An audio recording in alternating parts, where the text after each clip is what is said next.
Welcome to the Hopevale podcast. We're diving into this week's sermon series, Kingdom Manifesto, the Revolution of the Blessed. I'm Tamara Schlatter, joined by Pastor Josh Pardee and Pastor Sam Burke as we look at this week's Beatitude, Blessed are the merciful, for they will be shown mercy. Welcome, guys. Hey. Good morning. It's great to be here. Glad to have you. Good to have you, Sam. Yeah. Fun. Sam's joining us for the first time in That's this right. series. We kicked out Nate.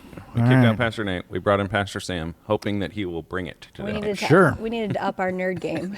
Oh, boy. Nerddom. Yeah, let's do it. Here we go. Awesome. Okay, so one of the clearest themes from the sermon is that mercy doesn't start with us. Right. It starts with God. So why is this so essential for people to understand that we have to receive mercy first before we can extend it? In my opinion, I think it's because we need a framework for what that mercy looks like. If we don't have if God doesn't define himself as being merciful and then shows us what that looks like, we can kind of define it under our own terms, and then we can hold on to, hey, I can show mercy when I want to, or I can withhold it when I want to. But when God says, I am mercy, that's my whole character of who I am, and I'm going to demonstrate for you what that should look like. Now I have a guideline I have to follow. And I know when I'm not following into that. So without that first step of understanding that mercy, receiving that mercy, I don't really have a framework of how to show mercy to someone else. I think that's where I would start. Yeah. Thoughts from you, Josh? Yeah, I mean, I loved how you kind of rooted us back in Exodus and the character of who God is and how he defines himself as being merciful. And then there's even a verse, I was actually looking at it. So even the Greek word that Jesus uses in Matthew 5, the only other time it's used that I saw anyways was in Hebrews. And it's talking about how Jesus is the one and he's coming to practice the way of being merciful, essentially, right? And living in kind of even growing and developing in that. And it's all tied to him being the high priest and the one who extends that. So yeah, I loved it. I think what I was sitting there thinking about was it's interesting to me, and I was curious like what your thoughts would be on this, of mercy, blessed are the merciful, comes right after those who hunger and thirst for righteousness. And we kind of said that word righteousness really is just justice. Like in the original, they're not delineated. That's one idea. So, I mean, I had some thoughts that I was thinking about, but I'm curious, like, do you have like thoughts of why is it, do you think it's like sequential in like why we would need to learn about mercy right after justice, learning to hunger and thirst for justice? So I actually had someone ask me about that. That feels like really applicable to this cultural moment that we're in, right? Well, and it's easy to, I was talking about that. I mentioned something like in the message, it's easy for us to justify our angry moments as justice when that's, or like to justify our passive moments as mercy or forgiveness, but they're not really. Mercy is this active thing. And I think I was talking to someone in the lobby afterwards, and I said, have you noticed that like as we go down this list, it gets more and more challenging? That's what I was and thinking. So you hit this, we hunger and thirst for the world to be made right, to see God's justice. But at some point, we can get so enamored and focused with justice that we forget mercy. And then we forget, like, in God, in your bringing your justice, show mercy. I think there's scripture behind that. Right.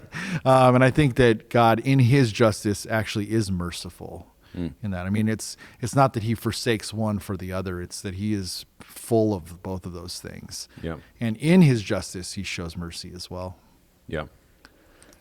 I just keep thinking back to, you said it a few times in this sermon series, if Jesus isn't king, then none of this really does make sense. And so going back to the first question of why is it so important for us to receive it first, if we haven't received it, and if Jesus isn't king, why would we extend it to anybody else? Yeah. Right? Because we're not recognizing our own need for it, and therefore we're not going to hand it out to anybody else either. So it really only makes sense if Jesus is king. Yeah.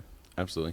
Yeah, I think that's right. I mean, that was just kind of what, like, as I was sitting listening as you were preaching yesterday, I was just thinking of like, it almost in some senses operates as like a check on like, you know how we have like checks in society on like unfettered whatever greed or whatever, right? Like, absolutely.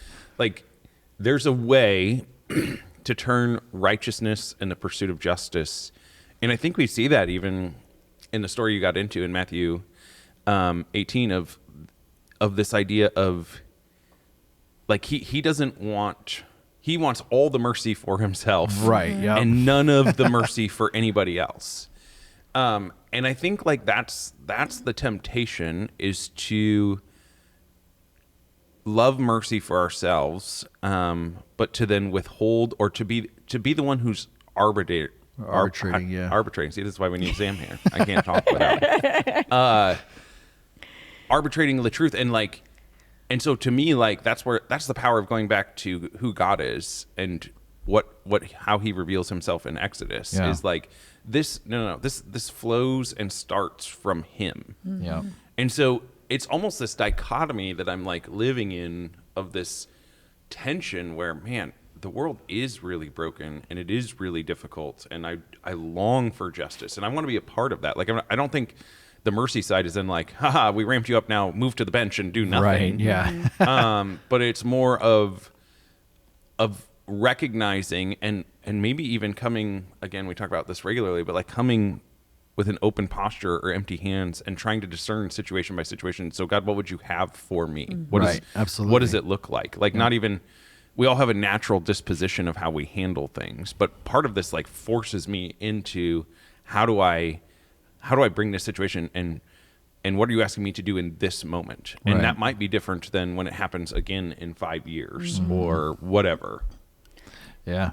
I think what Jesus is doing in the Beatitude here is he's recognizing here, because he's not setting up, he doesn't put the other way around. He doesn't say, blessed are those who receive mercy, for they will be merciful. Like, so he's already kind of acknowledging the ones who can demonstrate this in their life, saying, you don't even know that this is a God-given thing, but somehow you understand this concept of mercy in your life, so you show it. And I think that's why I paired those two together, because I wanted to show that what we've been shown, we should show. And as we show it, Jesus is recognizing that's kingdom value.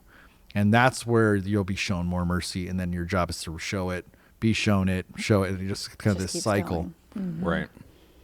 Yeah, you were talking about how we love mercy for ourselves. We judge others by their actions, but we judge ourselves by our intentions, right? So we're so much easier on ourselves. Well, I didn't mean to hurt your feelings, therefore you should give me mercy. But you did hurt my feelings, therefore you don't get any mercy. And so it's just taking a deeper look. And I think this goes where it goes back to the beginning of being poor in spirit, recognizing that we come to God with nothing, just like everybody else.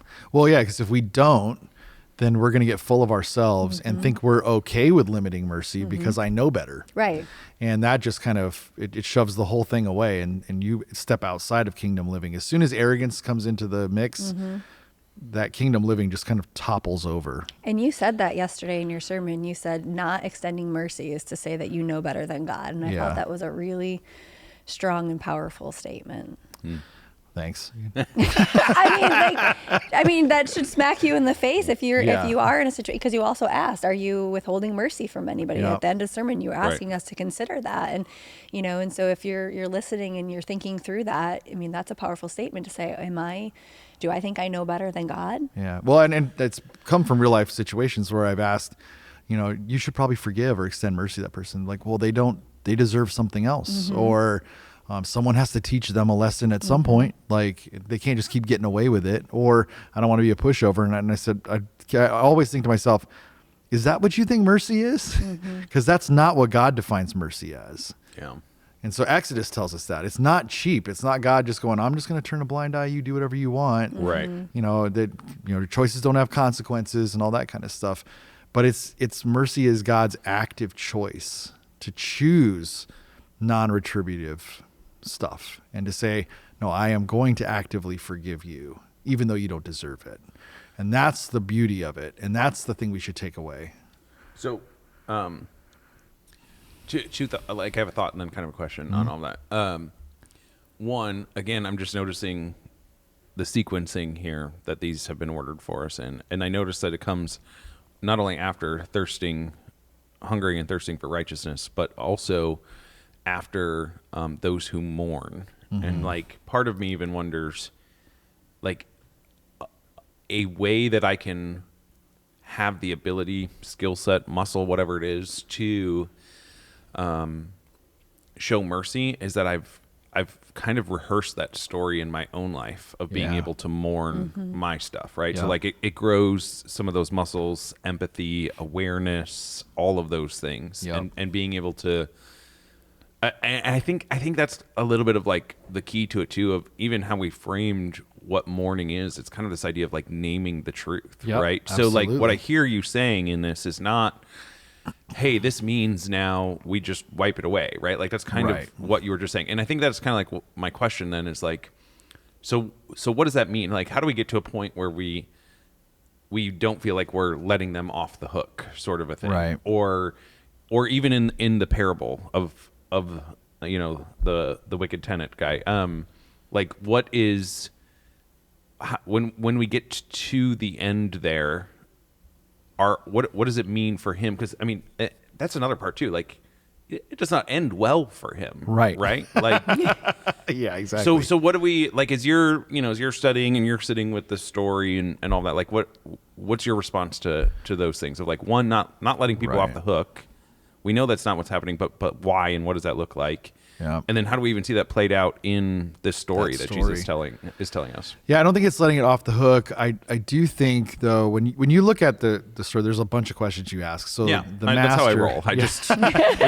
The master he has to make a choice here. He's owed a lot of money. Yeah. And so he knows actively I'm going to take a loss here. And he has to weigh, is the loss worth me forgiving this servant? And he looks at the servant, and my question is, does he see something and go, it's better for me to extend mercy, that just because of who I am, I know I'm going to take a loss for this. And that challenged me even my own thinking, like I want justice. I want to be, retributive is that I get something back that I got taken from me. And when I think about the master, I think about, and he's in the role of God, right? And I think about how God has given, and he's not asking for us to do anything to give him anything back. He knows there's no way we can repay him. And yet he knows I'm going to take a loss on this, but it's worth it to act in mercy here. That challenges my every inclination because I want to be repaid. And I want to go, hey, I'm going to get something back here, but it's me actively making the choice, not passively making the choice. Right. And saying, I guess I'm just going to have to let it go and whatever happens, happens. But it's me going, no, I'm actively choosing to not try to get anything back from this. But I'm going to say, I forgive you. I'm going to show mercy. You don't have to repay me anything in this. But it doesn't mean that I'm going to say, okay, now take advantage of me again. Right. And that's what we see with the master. The servant goes to the other servant who is also a servant of the master and is mistreating him. And the master takes offense at that because he's saying, wait, you don't do that. I showed mercy to you knowing I was going to take a hit here. And, I'm not just going to let this slide if this isn't going to work this way. And so he's not putting himself back in the situation where people continually take advantage of him like that. Right. And that is the part of like, that is the not letting anybody off the hook sort of a thing, right? Like, and to me, that's where, when you say it's not being a pushover, like that requires so much inner strength and maturity and to be the person. And Jesus, like, again, I would want to frame it of like, Jesus is saying, this is the way that you experience the good life. Yep. So if we go the inverse of that, the opposite way is the wicked servant, who is essentially being tortured at the end by the jailers because he can't extend mercy. He's living the inverse of it. He refuses the blessed life. And so, there's this idea of almost him being so locked up in this path that he has chosen. Right. And maybe I'm going down a path that you'd even want to push back on. But like, that's part of what I even hear in the story of like, he has continually chosen not to exercise this muscle of mercy. You could even say maybe he's only exercised his justice muscle for other people. Yeah. And it has led him to a place where he's essentially he is embodied a certain way. He's so locked up and like being held back by that reality in a way that the master is not. Right. And the master's the one who's actually showing the strength and the resolve to, like, as I hear you saying it, as I'm receiving it, is to let him to be willing to take the loss, as you're saying, right? And it's actually doing good work for the master. Yeah. And then the master comes back into the story and doesn't let him off the hook, even though he did. So, like, there is a way, I think, to read and hear it as, well, we just let people off the hook. Right. But, like, the framing of the story is so helpful and, like, but that's not what's happening. And we're actually seeing who the grown-up is in the story and who isn't. Well, I think what you focus on is what you get. He was so focused on the loss that he ends up losing. Right. He ends up in jail versus I think the loss can be the blessing. If the loss is giving up your right to play judge and jury, and I'd so much rather God play judge and jury. You know, like we all sit in a leadership position, and that can be really hard sometimes. And so do you really want to carry the weight of trying to decide somebody else's judgment and what they really should and shouldn't be receiving? Right. It's actually more of a blessing to be like, you know what, God, I don't like what this person did. I don't like how this left me. I don't like how this feels, but I trust you to determine what needs to be done with this person. Right. I trust you to work in this person's life, to bring them closer to you, or to pay them back however they need to be paid back. It's actually way freeing to choose to lose. You end up gaining instead. Okay. One thing I didn't bring up in the message yesterday that I thought to myself, jumping out of your skin right now, is so the master offers mercy and forgiveness. Does the servant actually receive it? I think, or just the benefit of it? Yeah. Does he actually receive the mercy? Because I think that's to powerful. Receive the mercy is to extend the mercy. Exactly. And you'll see the demonstration, and I think that's what we see throughout the entirety of Scripture, and New Testament especially, that people are known by their fruit, not just by the benefit you receive, but by what your fruit exhibits. And so my question was always, did this servant actually receive that mercy? Yeah. Or did he just receive the benefit of the master's mercy and never exhibited it? So therefore the master's going, you don't understand mercy. Right. You don't understand this, and therefore this is why you're getting punished. Right. No, I think that's a very succinct and powerful way of trying to get at, like, what I was digging there a little bit for, of just like, it seems like exactly that he cannot live out the thing that the master can, and it ultimately leads to his own demise. Right. You know? Yeah. He was never poor in spirit. Maybe he was looking at it of, the king doesn't really need, or the master doesn't really need my money, so he should just forgive me. Yeah, because that last line that Jesus says is always so, like, when he says, this is how my Father will treat you if you do not forgive one another. Yeah. And it's like, whoa, I thought the guy was forgiven, right? So does God forgive and then take away the forgiveness?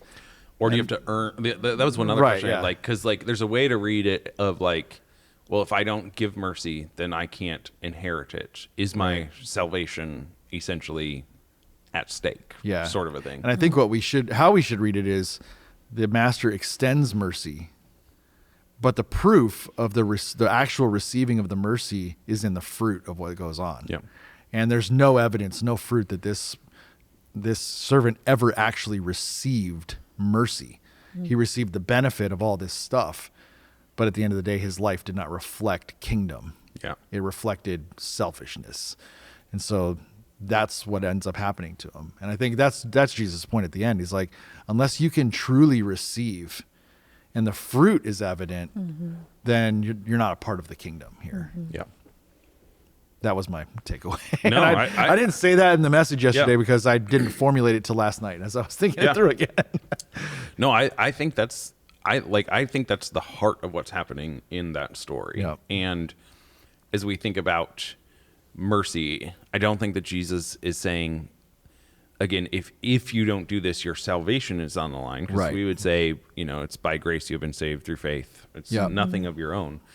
But this is Jesus' Kingdom Manifesto. And he's saying, this is what it looks like to live in my kingdom. This is what the good life really looks like. And it is that counter, upside down way of understanding the entire world. Because, again, even even in our world, like if you made that a modern day parable of the servant who gets all of this and then goes and whatever, he's suing all of the people who owe him money, even though he got tens of millions of dollars, and now he's suing for 500 or whatever it is, right? Like, there's a way of that I think Jesus is inviting us in, is like, I mean, you can, that's actually kind of how the world works. Like, if you can get your own debt canceled and then go hold everyone else, like, then you're going to be successful. You're going to be seen a certain way. You're going to get the promotion. You're going to get to write the book. You're going to whatever. And Jesus is just kind of rejecting that and saying that's not actually the way to the good life. Yeah, absolutely. Well, I talked with somebody after service yesterday, though, and they said easier said than done. Yeah. we know. So how do we really like work through some of this in our practical life when you have been wronged? You hunger and thirst for righteousness, for things to be made right. Yeah. And you actively choose forgiveness and mercy. And it does, there's no like, well, if this doesn't work, so therefore I shouldn't do it. Yeah. It's like we're called, and you talk about this all the time, high invitation, high challenge. Right. Yeah. There's a reason it's high challenge. There's a reason it's like, oh my gosh, how do you do this? It's because all of these things are like pushed to 10. And we're kind of going, I guess I actually have to do this. I have to actually live into this kingdom way of life. And yeah, it's difficult. It's hard. And Jesus knows that. It's a call to die, right? It's a call to die to yourself and die to all. You're going to take a loss in that at some point in time. But the question is it worth it to live that way? Right. And Jesus says, this is the good life. This is the way of the kingdom. This is the way forward. And yeah, it's difficult. Easier said than done, for sure. Well, I think we've been presented with the high invitation part of challenge, but maybe lacking in the high challenge part of Jesus and Christianity. Well, it's a trust thing too, right? It's a God, I trust that you can take care of the things that I can't, that I'm letting go of. And that's the hardest part, because we want to hang on to those things so tightly and go, I want to get what I deserve. The problem is mercy is not getting what you deserve. Right. And the person who is enacting mercy doesn't always get what they deserve either. Yeah. And so it's a lot of letting go and letting God actually be God in that situation. I've had a lot of conversations with people that don't like to be told that they're not trusting God. You know, if you've trusted God for your salvation, and so you automatically trust God, but you can be trusting him in 9 areas of your life and still be withholding in the 10th area. Yeah. I think that's hard for us to face, because it's like, I trust God. What are you talking about? If you're withholding mercy, I would ask you, what are you hanging on to still? Right. Because that's a litmus to it. Like if you're saying, I know better in this situation, yeah, I heard that, I felt that God wants me to extend mercy and forgive here. But if I'm going to withhold that, my next question would be, okay, so what are you hanging on to that you think you know more than God about? And I do that in my own life, so I don't want to come off as like, you know. we're all in process trying to figure this out. And it's in community. We help each other figure that out and be reminded of this. Well, and I think there's an important lesson in the fact that it comes after Jesus's discourse about how to handle someone who's fallen in sin, what to do if they don't understand or they don't repent of it, like how you handle those people. And then of course, Peter comes up and he's like, well, does that mean this? How many times should I forgive them? Because, we are all human and we're thinking, oh, we're being super generous. But there's a point where my generosity runs out and I'm like, no more. And I think Jesus pushes back on all of that and challenges. Yeah, we want more of a rule book. He wants an exact answer of how to handle it. And it's just not that way. And Jesus goes, no, I'm going to give you a way of life. Not just the answer to your one question. Yeah. I think too, and I would want to point people to, sometimes when we come to the scriptures, like on this idea of invitation and challenge and stuff, what people think challenge means is wildly different than what Jesus means. Right. So challenge, and it can be, I'm not trying to like truncate it down or anything like that. But I just want to maybe widen it for some of us, because I think sometimes challenge is like, if the pastor is yelling at me, or or if it's, the challenge is everything that I see in the world politically is being stated from the stage, or Like, does that make sense? Like, there's all of these moments where, like, give us the challenge, right? And we kind of come to mercy. We're like, yeah, I mean, this isn't like this. That's just a nicety from Scripture, Right? And like, but this is why you have to sit with Scripture, and you have to actually wrestle with it. And actually, there's deep meaning and beauty, and as you meditate on it, like, and that's part of, what good preaching does is it helps us expose some things that we maybe wouldn't catch. But now we get to have this whole conversation as a result of that, of like, oh, wow, this would be really difficult to employ on many levels of like, one, how would I discern that? Two, would I have the fortitude and resolve and maturity in my own walk to exercise that if I'm going to experience real loss, or am I going to try to withhold? Am I the one who is trying to, for everyone else at, the PTA meetings or the community group meetings, who has every little part of everybody else's life figured out? You know what I mean? Like, I think we enter into so many spaces on autopilot doing all of those things. And so what I've loved through this series is like, these seem like simple nicety statements that we're so familiar with. And actually, if you will sit with them, these are highly challenging. And if you are going to live into the good life, into the blessed life, Jesus said, your life is going to look drastically different. Yeah. The owner, the one who's extending the mercy, his life looks drastically different than the servant who's being unmerciful. Yeah. And that comes from doing that hard, challenging work. Right. Yeah, and I would even push and say, sometimes the one, like, in the story, the master loses way more than anyone else. That's so good. The one that shows mercy has got to count the cost and say, okay, I'm going to lose. I mean, he lost 10,000 bags of gold. I think is what the NIV says. Like, it's some ridiculous amount of money. And the master went, that's worth it to extend that kind of mercy. But then as he watches someone else meddle with something that's so much lesser, he's like, what are you doing? Like, and I think there's a perspective there that as we look at how much we have been forgiven and how much mercy we've been extended from God, it should just make sense for us to live into mercy for other people. Like, there's no way someone has a debt to us that's more than what we owe to God. There's absolutely no way. And God was willing to take on that debt and say, I've forgiven, and even though you owe me this. Right. So it should be our first inclination to be like, I want to be like that. And I want to live into that. But it's hard because we're hardwired for justice. Right. And I would even say we're hardwired for even more than justice. We're hardwired for retribution. Yeah. We're hardwired to get what we want back and to repay. And Jesus challenges over and over again, do not repay evil for evil. Don't try to go after that. Allow for God's justice. He will be judge in the end. He will be just in the end. You be merciful because he is merciful. In a sense, like, what I hear you saying is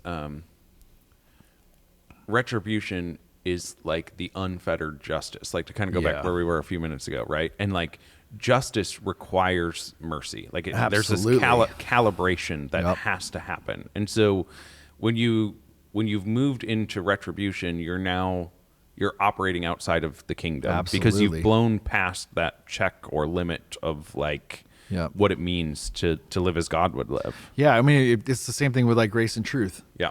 If you're out of calibration, it can be a mess. Where truth isn't truth is being a jerk. And like grace isn't grace is being a pushover. Right. Like, so to have that full of grace and truth, I think mercy and justice are almost the same kind of a thing. Yeah. It's like God's full of both of those things. He doesn't sacrifice one for the other. He has both of them, and he's asking us to live into that and to calibrate that together. When we get out of whack in that, that's when we get into big problems. Yeah. I have a great illustration for this. That may only apply to me. Okay. But as one pastor said yesterday, I have the mic. Go for it.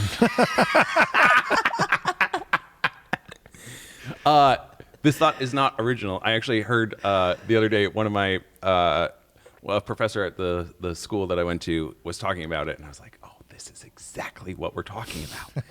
Has to do with Lord of the Rings. Oh, I knew it was coming. of course. Can we get through a sermon series without talking you about can't the Lord because of the Rings? we have. No, never mind.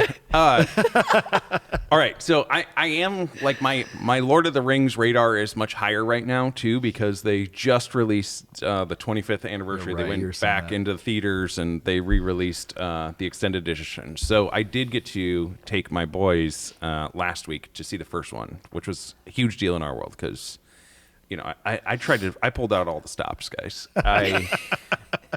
We couldn't go on the weekend, so we actually had to drive to Flint, which is like a half hour away. It was the only time we could make it. But I'm like, listen, I will take you to dinner. I want to talk you through things. Like they've not encountered the story at all. They just know it's my favorite story. So, I was like, we're going to Culver's. You can order whatever you want. Like I was trying to curry any sort of like good juju feelings that I could. All that long setup, ridiculous setup to say this. There's just so the whole movie, or book, if you haven't read, which Tamara hasn't yet, but we'll keep following. I have it on my shelf if you want it. There's this ring of power that's always corrupting everyone, and basically they have to destroy the ring. Well, at the beginning of the movie or book, Frodo's reflecting on that ring, and then there's this character named Gollum, who's this shadowy, conflicted figure, and is kind of a menace throughout most of the movie. And so there's these quotes that are just, I think, get right at what we're talking about. Frodo says this. He's talking about his uncle, Bilbo, and a story from before where he had a chance to kill him. He says, "It's a pity Bilbo didn't kill him when he had the chance." And then Gandalf, the wise wizard, maybe we could think of even like the merciful master in this story, says, It was a pity that stayed Bilbo's hand. Many that live deserve death. Some that die deserve life. Can you give it to them, Frodo? Do not be too eager to deal out death in judgment. Even the very wise cannot see all ends. My heart tells me that Gollum has some part to play yet, for good or ill, before this is over. The pity of Bilbo may rule the fate of many. And then as you go to the end of the story, what ends up happening is Frodo can't get himself to throw the ring in, and it's only because of Gollum trying to take the ring that the ring ends up being destroyed. But I love that perspective because I think we enter in with Frodo's mindset of like, I'll be the judge. It's a pity Bilbo didn't just solve this problem, right? And like that's what I see from the wicked servant. But Gandalf has this much wiser perspective of like, hey, it's okay that mercy was extended to him, and he's going to have a part to play in this story. And so part of like even the good news that I would maybe want to give people is there's a way to even look at our past and have all of these doubts and regrets or fears of things that have happened. And there's a way to get concerned about the future. And I think part of what Tolkien's inviting us maybe even into a little bit here is to just be present to this moment and to ask what is required. Like that's kind of what I see Gandalf doing of like, it's okay that he has experienced mercy. And there's ultimately, if we believe that God is the one who's in control of the story to whatever degree that means, but he's the one who's going to be leading and guiding and telling the story. And so even things that like, I think for me, when I zoom out and I get that perspective, it's much easier for me to be able to extend mercy to the Gollums in my life. Right. And to not feel like I have to be the one who gets to set the scene of what justice is, and trusting that God is the one who's going to bring that about. And so it's just a powerful question of like, so Frodo, you think you can be the one who gets to be the author of life? You get to be the one who's judging here? And I think that's even part of, Peter's lead in with Jesus, of Jesus being like, oh, so you think you're going to be the one who gets to decide what the exact level is here? Why don't you just trust and be present to this moment and figure out what it looks like to extend mercy in calibration, in tension with justice? Well, absolutely. What if extending mercy is the way that somebody comes to experience God? Right. So by giving up our right to judge, and it's okay Yeah. that he received mercy, what if they then take a step towards Jesus that they may never have taken before? Right. Yeah. Or what if the Nobody's too opposite's far true, gone. right? Yeah. Or what if us not extending mercy is the thing that shuts them down? Right. Yeah. Because then ultimately people experience God through his people, right? Mm-hmm. And so what if by his child not extending mercy to someone else, they get a false picture of who God Mm-hmm. is because of that? Yeah. Yeah. The power to push people towards Jesus or pull them away. Yeah. That's something to think about. Final thoughts? No, just great job. It was Thanks. really great. I love this series. I love the tension it's making us sit in, and it feels very applicable right Yep. now. And if you thought that was challenging, it's just going to keep getting more challenging. Stick around. Those of you high challenge people, you're going to love the next couple weeks. And Yep. if you are just jumping in, then definitely go back because, there is debate on the order of these. But as we push in and get to the harder ones, it makes sense that you do need to understand what it is to be poor in spirit and mourn before you get to extending mercy. So thanks for being here, and we look forward to continuing the conversation. We'll see you next week.